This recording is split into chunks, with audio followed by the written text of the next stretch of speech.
हाल ही में शामली के हथसोया गांव में जिस तरीके से स्वर्गीय राजेश पायलट जी की मूर्ति की स्थापना होनी थी, उसके बाद कई विरोध हुए उनकी मूर्ति ना लगाने के लिए। इस पूरे विषय पर बातचीत करने के लिए विशु चौधरी जी हमारे साथ हैं। इन्हीं से जानते हैं क्या कुछ ये पूरा मामला था।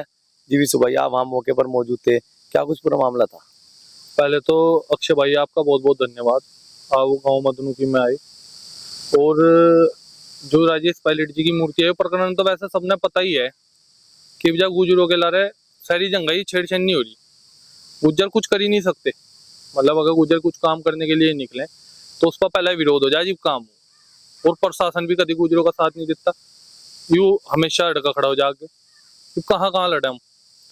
इसमें क्या हुआ आप तो बताऊं, मैं सबसे बताऊं, मतलब राजेश पायलट जी की मूर्ति पूरे गांव में अटछुए ने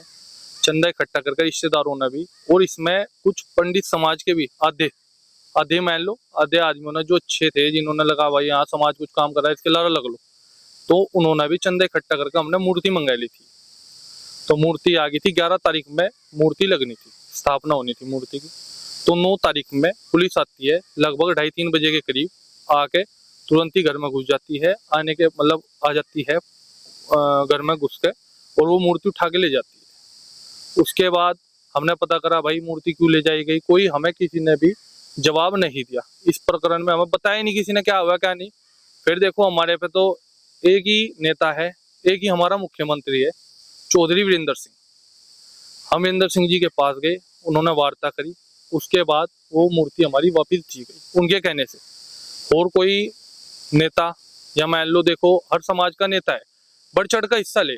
अपने कार्यों में, हर चीज में बढ़ चढ़ का हिस्सा लेगा, पूरा शौक से लेगा। मेरे पास कोई ऐसा नेता नहीं है जो मेरे शौक पूरे करवा सकता है युवाओं के, और करवावे तो मेरे युवाओं में भी इतना वो नहीं रहा। जैसा अखिलेश जी की पार्टी, आधे तो अखिलेश जी के अलावा चले गए, आधे योगी जी की पार्टी है तो योगी जी के अलावा चले गए, आधे बसपा की पार्टी है तो बसपा के अलावा चले गए, आधे चंद्रशेखर की पार्टी है तो चंद्रशेखर के अलावा चले गए। तो इब्जा उरा पर फटक गए सारे। और ये क्या है, समाज कार्य में सब एक हो जा, ये ऊपरली पार्टी नहीं देखते। और इतना बड़ा कोई नेता नहीं है जो तुरंत हमारा काम करवा दे माननीय वीरेंद्र सिंह जी के बाद। तो उनसे आप उनके पास गए तो क्या बातचीत हुई, आपने क्या कहा जी मूर्ति उठा के लेकर जबरदस्ती इस तरीके से? वहाँ बातचीत क्या होती, हमने कहा, मंत्री जी ने फोन कर दिया, तुरंत मूर्ति मिल गई। वहाँ रिक्वेस्ट नहीं करनी पड़ती आदमियों ने, वहाँ तो फरमान जारी हो जाए 1 मिनट में, बस जाते कह दो और मंत्री जी कर मैं ला रही पीड़ा हुई तो मंत्री जी एकदम फोन उठावे और तुरंत फोन कर दे, तुरंत काम हो जाए। अच्छा, ऐसा क्यों हो रहा है कि गुज्जर समाज को टारगेट किया जाता है लगातार? जहां भी देख लो, उत्तराखंड, उत्तर प्रदेश, हरियाणा, तमाम देख रहे होंगे, आपने भी हर जगह जाते हो, आप भी, हमने भी देखा है, चाहे वो एमपीएनजी का मामला हो, वो चाहे उधर का गाजियाबाद का मामला हो। तो क्यों हो रहा है ऐसा? भाई ये तो देखो मेरी बात सुनो, इस समाज की, पहले तो मैं भाई समाज की बात नहीं कर रहा, मेरा नाम विशु है और वैसे विशुजीत है और गाँव मदनू की है, मैं अपनी बात कर रहा। इसमें मैं कोई गुज्जर समाज को, अपने समाज को लेकर नहीं चल रहा, ना मेरी इतनी बड़ी हैसियत है मैं पूरे गुज्जर समाज को लेकर चल पड़ूं अपने साथ।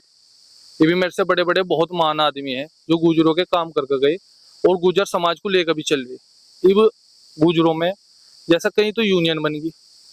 मतलब मैं कहते हैं कि हम गुज्जर हैं और गुज्जर हैं मैं, पर मैं सारे गुजरों को लेकर चले अपनी गेलो, और मैं सलाह करते नहीं सबसे। तो यह सबसे बड़ी कमजोरी तो हमारी यहाँ आएगी। अब एक आदमी है गुज्जर, वो कहता है जी मैं गुज्जर हूँ और मैंने ये काम करना, और मैंने ठाकुरों को गाली दे दी, मैंने जाटों को गाली दे दी, अलग अलग समुदायों को गाली दे दी, तो वो हम नहीं मानने के उस बात ने। क्यों दे दी भाई तुमने गाली? तू अपना नाम लेके देना गाली, इतना बड़ा योद्धा है तो अपना नाम लेकर गाली दे, तो किसी को भी गाली देते। हमने किसी भी उसमें इस प्रकरण में गुजर बिरादरी साथ रहेगी। अगर बिरादरी का काम है, कोई बिरादरी को टारगेट करिए, हम बिल्कुल लड़ेंगे, अड़का लड़ेंगे। अगर एक व्यक्ति खड़ा होगा पूरी बिरादरी को बदनाम करोगे तो हम उसके साथ नहीं है, ना हम उसको समर्थन करते। दूसरा क्या है, हमारे पे एक नेता नहीं है, नेता जो बनने को आवे उसके अलावा बैठेंगे हम, दूसरे के अलावा बैठेंगे, हम उसे छोड़कर चले जाएंगे। फिर जब तक एक आदमी सांसद बन जाएगा, सांसद के लारा रहेंगे अपने नेता के, जी वो सांसद पद से हट जाएगा, फिर दूसरे के अलावा भाग जाएंगे। क्यों नहीं है ना, पहले क्या था, चौधरी यशपाल सिंह नेता रहे, सारा फरमान जारी होता था जहां बैठे थे, वंता नेतागिरी प्रधान नहीं हो, चेयरमैन नहीं हो, सारी चीज वहां तो हो रही थी। ये वीरेंद्र सिंह हुए, हुकम सिंह हुए, मतलब हुए नहीं, वीरेंद्र सिंह जी तो हैं ताऊ जी, मतलब हुकम सिंह जी हुए भाई, चलो मोमडन गुजरों में भी आ जाओ आप, मेरे मनवर हसन जी हुए, इन्होंने जो कह दिया पहले वो हुआ। और चाहे ये नेता रहे, मतलब ये विधायक और एमएलए नहीं रहे, ये नेता रहे, ये माननीय वीरेंद्र सिंह जी है मेरे पास सिर्फ, और कोई रास्ता नहीं है। मैं तो और एक बात अपने दिल तक कहूंगा, मैं कह नहीं रहा लोगों को तो यू काम करियो भाई, अगर मैं अपने दिल तक कहूंगा कुछ ही दिनों में वीरेंद्र सिंह की मूर्ति हमें मंदिर में लगानी पड़ेगी, और नहीं लगाने के तो एक करी विरोध होता रहेगा और पुलिस एक करी करती रहेगी और पिट्टेगी भी, और इब्जा तो आगे और अगर नेता हम खत्म कर देंगे तो हम पिट्टेगी भी पुलिस। तो 9 तारीख को मूर्ति ले गए, फिर मूर्ति वापस आ गई, तो 11 तारीख को स्थापना होनी थी, तो 11 तारीख को क्यों नहीं स्थापना हो पाई? स्थापना फिर सुनो, वहाँ कुछ दूसरे समुदाय के बड़े नेता थे, बड़े मान लो नेता इब्जा, उनके तो बड़े नेता है, मेरे नेता ही नहीं है, तो बड़े नेता थे, उन्होंने फोन घुमा दिया जैसे एसएसपी साहब से किसी से भी जो वार्ता करी उन्होंने, उसके बाद नहीं हो पाया। उसके बाद वहाँ पीएससी गिर गई, फिर हम मंत्री जी के पास गए 11 तारीख को, फिर देखो मंत्री जी ने जो भी बार हमें कहा कि भाई, मंत्री जी से हमने सलाह नहीं ली, पहले मंत्री जी से हमने बात नहीं करी, उन्होंने कहा भाई इस काम को आज श्रद्धांजलि कर लो, आज मेरे पास तबियत खराब है, समय नहीं है, आज इसकी श्रद्धांजलि कर लो आप, और इसे मूर्ति को मैं बता दूंगा जिस दिन इसका मुहूर्त करना, मूर्ति लगी, इतना आश्वासन मारता मंत्री जी ने दे दिया। पीएससी ऐसा क्या हो गया था कि वहाँ पीएससी की जरूरत पड़ेगी? भाई पीएससी को तो देखो जी, बड़े बड़े नेता फोन करते हैं जी 500, उस गांव में मैं आपको बताऊं 3000 प्लस तो है गुजर, और 500 लगभग पंडित समाज के आदमी हैं वहां गांव में, बल्कि उनमें से आधे जो है वे गुजरों के समर्थन में हैं, और आधे जो अपना देखो आदमी को नेतागिरी भी करनी, समझो बात नहीं, वे छोटी सी बात को उठे लें उस पर ही नेतागिरी चालू कर दें, तो कुछ को नेतागिरी करनी, उनके बड़े नेता हैं उन पर फोन करे, वो विरोध वहां कर दिया, तो विरोध था पंडित और वहां गुजरों का,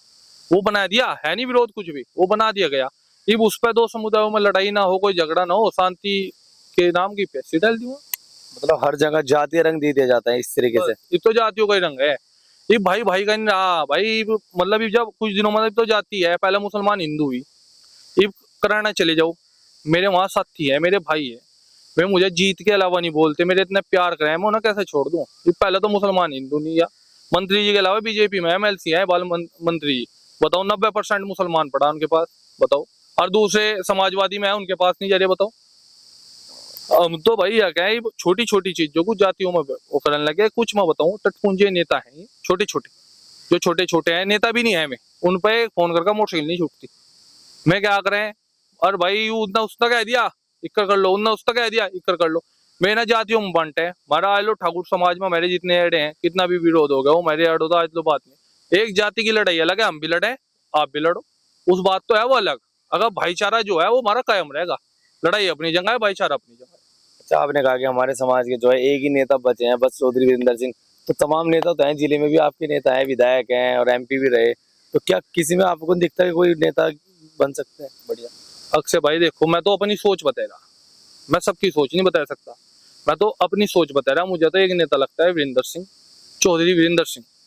और मेरे बड़े भाई मनीष चौहान, वे मेरे लिए नेता नहीं है, मेरे बड़े भाई मनीष चौहान, दूसरा कोई नेता आप दिखा दो, मतलब या तो आप भी सारी जगह घूम ही रहे, पत्रकारिता कर रहे आप, सारी जगह आपको दिख ही रहा कौन समाज के लिए कितना एक्टिव है। सुनो, इसमें मैं एक बात और कह दूंगा, फिर मनीष भाई है, इब कल को मनीष भाई होता उस दिन 9 तारीख को, या सारी जाति पे आ जाती है एकदम बात, मनीष भाई घेर में होता, हम उसे लेकर जाते हैं वहां से मौके पे, और वो जी भी मामला वहां मूर्ति जी भी उन्हें वापस करनी पड़ती, सारा काम जीवी के जीवी होता, और वो भी होती स्थापना होती, सारा काम होता, ये सारा बात गिर जाती है, और पंडितों को ने मनीष चौहान जाएगा, पंडितों को विरोध कर दिया, और इसमें कोई विरोध नहीं था, वे अपने समाज के लिए खड़े रहते, बताओ, ये वही सारा काम वही हो जाता है एकदम, अगर मनीष भाई आ जाते, बताओ। तो हमने देखा कि यहाँ गुर्जर गौरव यात्रा निकली, यहाँ भी मनीष चौहान से लीड कर रहे थे, इतनी भीड़ थी, तो यहाँ जिले में नेता नहीं थे उस टाइम जब उन्हें वहां से आना पड़ा? नेता तो भाई सब हैं, कोई पार्टी का नेता है, कोई वैसा नेता है, समाज का कोई नेता नहीं है, ठीक है, समाज कार्य के लिए तो भगवान बनना पड़े, सब चीजों का त्याग करके जीव समाज के लिए खड़ा हो जा। ये बहुत आदमी है फेसबुक पर फटाफट कह रहा है मैं समाज में हूँ, मैं समाज में हूँ, फोटो खिंचवाओगे, वीडियो बनवाओगे, चले जाएंगे, मतलब फोटो और वीडियो तक इब्जा सोशल मीडिया का जमाना है, आपने सारा पता ही है, इब्जा तो सोशल मीडिया का सारा सिस्टम है, और कोई सिस्टम नहीं है कहीं आदमी बैठ जा फोटो खिंचवाओगा, वीडियो बनवाओगे, चल जाओगा, ऐसा तो समाज में एक घर ही हुई है वीरेंद्र सिंह जी। इस प्रकरण में जितने गुर्जर गौरव यात्रा में वो है मुकदमे लगे, मनीष भाई ना सबके मुकदमे हटवाएगा, सब कुछ छुड़वाएगा, जीप घर गए।